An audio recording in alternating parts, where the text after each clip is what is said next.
Hello everyone. I'm on top of Stone Mountain right now. Climbed up takes about 30 to 45 minutes if you ever get a chance. About a mile, not too bad. But up here you get great views. And also, since we're doing succession this week, primary and secondary succession, there's examples of it up here and I wanted to show you. See, millions of years ago, Stone Mountain was underground. The Appalachian Mountains were here and this was 10,000 feet higher or something like that.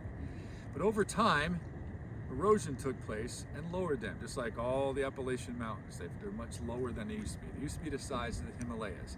Now they're 5,000 to 8,000 feet tops. Well, this eroded down and there was nothing here. So that's primary succession when there's no soil present at all. It had all been gone. And this was thousands of years ago.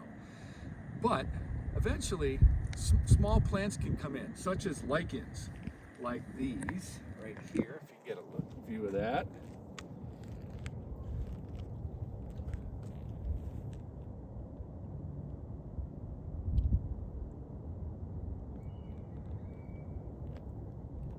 You can see them growing, and it's just bare rock. Lichens are considered pioneer plants because they're the first ones that arrive in an area. And as they grow, they have a little bit of acid and it secretes into the rock and eventually dissolves it.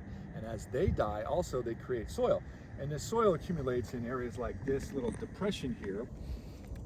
You can see right now there's rocks and little dust in there, and eventually small plants can grow. On Stone Mountain, there's a lot of grass, there's yellow daisies. And then what'll eventually happen is over here, you have areas like this where you can see some yellow daisies, but there's also some small trees. So they have grown. Actually, right over here, you can see an area where they have just started, where the grass is just starting. That's what it looks like when it first starts. There's just grasses. They're usually the first to grow. And then you get flowers and small trees. And then over time, eventually, this is in the process of succession, it's not full, but you can see there's a good number of trees up here. And once it's covered in soil, then we have fully succeeded into a new environment. That is succession.